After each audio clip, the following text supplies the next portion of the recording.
Olá pessoal, tudo bem com vocês? Eu sou André Tesser, você está no nosso canal Dialogando Direito e hoje a gente vai falar sobre um tema bastante preocupante, algo que tem preocupado bastante as organizações no Brasil, especialmente, obviamente, depois da entrada em vigor da LGPD. Como estruturar um programa de governança em privacidade e proteção de dados pessoais, como a LGPD determina. Inicialmente é importante lembrar que a gente vive um cenário de alguma incerteza nesse sentido. Por quê?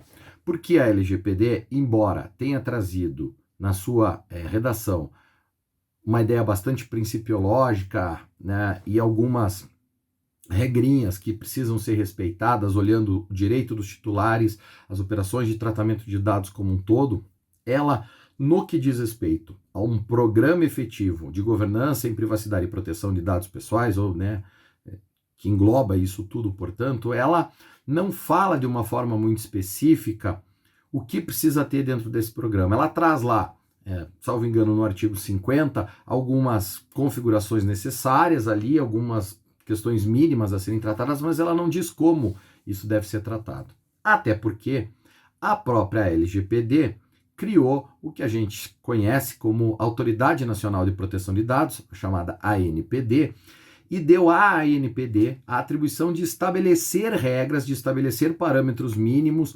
dessas medidas de boas práticas e de governança em privacidade e proteção de dados pessoais. Todavia, até o presente momento, até hoje, nós estamos gravando o vídeo aqui em abril de 2022, quase em maio de 2022, a Autoridade Nacional de Proteção de Dados não editou qualquer norma nesse sentido. Então, as organizações vivem, de fato, um cenário de alguma incerteza na estruturação desses programas de governança e privacidade e proteção de dados pessoais para poder cumprir a LGPD. Sem a Autoridade Nacional de Proteção de Dados dizer para as empresas como isso deve ser feito, como as empresas devem fazer. E nesse aspecto, eu queria trabalhar com vocês aqui, para mim, duas premissas que são fundamentais nas quais devem ser ancoradas todas as regras que você pode estabelecer num programa de governança e privacidade e proteção de dados pessoais. E a gente faz isso através de uma leitura sistemática da LGPD e bastante inspirada numa perspectiva principiológica da LGPD. Eu vou explicar para vocês. Quais são essas duas premissas? Primeira delas, um programa de governança em privacidade e proteção de dados pessoais deve ser um programa human-centric. O que isso quer dizer?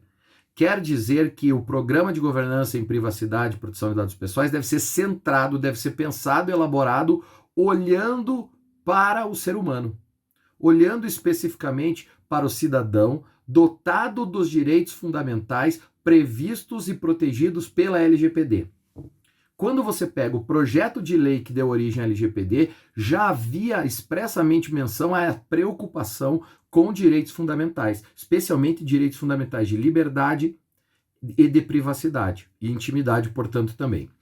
Então veja, a gente já falou num outro vídeo aqui justamente sobre privacidade, né, e sobre como a LGPD, em última análise, trata da liberdade.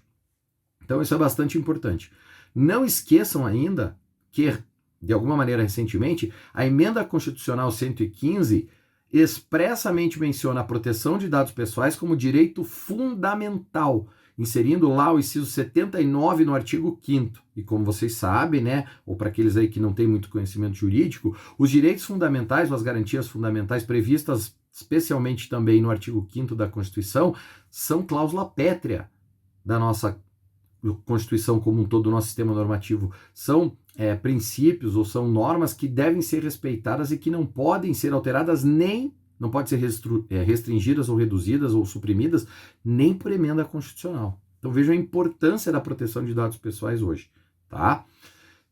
Por que eu estou dizendo isso então? Então, se a Constituição diz que a proteção de dados pessoais é um direito fundamental, se a LGPD, no seu artigo 1º, diz que ela foi escrita para proteger direitos fundamentais, é claro que esses direitos fundamentais pertencem a um cidadão, nós estamos falando da LGPD, nós estamos falando de proteção de dados pessoais e, portanto, qualquer programa de proteção, qualquer programa que proteja, eu quero programa de governança em privacidade e proteção de dados pessoais que esteja centrado no ser humano, é um programa que com certeza está muito próximo, se não estiver 100% em compliance com a LGPD.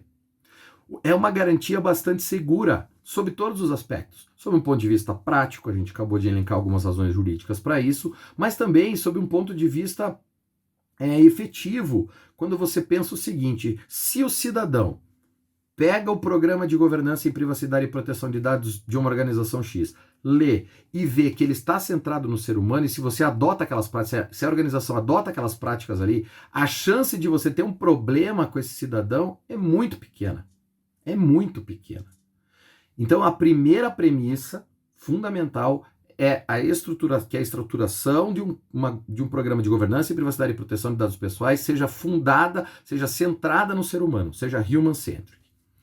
A segunda premissa fundamental, e essa é bastante importante também, é que esse programa é naturalmente dinâmico.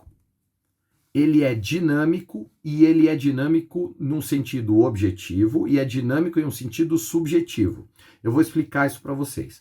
Qualquer programa de governança em privacidade e proteção de dados pessoais, ele é um organismo vivo, ele tem que ser visto assim, como a gente costuma dizer às vezes, né? Não é escrito na pedra.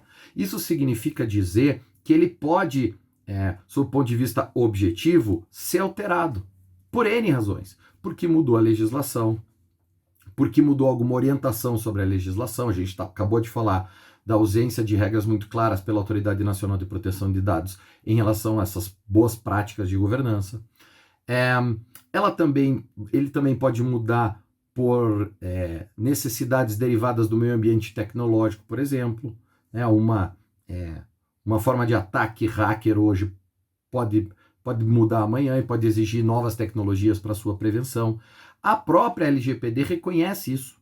A própria LGPD diz que o programa de governança e privacidade, enfim, deve adotar boas práticas considerando o estado atual da tecnologia, olhem só como isso é bastante importante, e ao mesmo tempo coloca, sob o ponto de vista da disponibilidade daquela tecnologia ou daquelas práticas que estavam disponíveis no momento. Isso obriga você o tempo inteiro a estar revisitando o teu programa de governança em privacidade e proteção de dados pessoais. A gente já falou aqui também, a Autoridade Nacional de Proteção de Dados pode expedir de uma hora para outra um guia para isso, e a empresa vai ter que se adaptar. Os programas que já existem vão ter que se adaptar a isso. Então isso é bastante importante.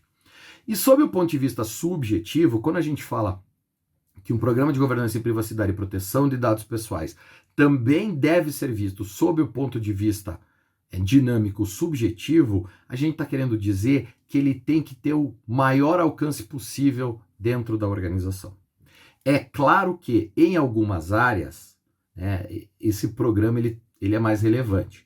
Quando você pensa na própria área de segurança da informação, quando você pensa na área responsável por compliance, ética e integridade, quando você pensa na área jurídica, quando você pensa talvez na área de recursos humanos, nessas áreas, sem dúvida alguma, o programa de governança, privacidade e proteção de dados pessoais, ele é mais evidente. Porém, não dá para esquecer que o programa de governança e privacidade e proteção de dados pessoais, ele tem que atingir a organização toda, porque hoje, com o advento da tecnologia, qualquer colaborador da empresa é um potencial foco de ataques. É um potencial foco de problemas relacionados à LGPD. Vou dar um exemplo bem simples para vocês. Se um colaborador de vocês sai do seu computador e deixa o sistema ali aberto para consulta de qualquer um, a gente pode estar sendo invadido, a gente pode estar sendo monitorado de outra forma, pode passar alguém ali e olhar, o compartilhamento de senhas. Então, todo o programa de governança e privacidade e proteção de dados pessoais passa inicialmente também por um processo de conscientização de todo o corpo funcional dessa organização, entendendo que aquilo é importante, que aquilo é uma medida de proteção de todos e principalmente para todos. Tá bom? É claro que, a partir dessas duas premissas fundamentais que a gente falou, programa de proteção, programa de governança em privacidade e proteção de dados pessoais com caráter human-centric e objetivo, é claro que para essas duas premissas funcionarem, existem alguns instrumentos, alguns mecanismos que são mandatórios. Mas a gente vai falar disso no nosso próximo vídeo, tá? Por hoje é só, espero que vocês tenham gostado. Não esqueçam de se inscrever no canal, batam no sininho aqui para saber quando tem vídeo novo, curtam, comentem, compartilhem, critiquem, enfim, participem conosco. Valeu, galera! Muito obrigado!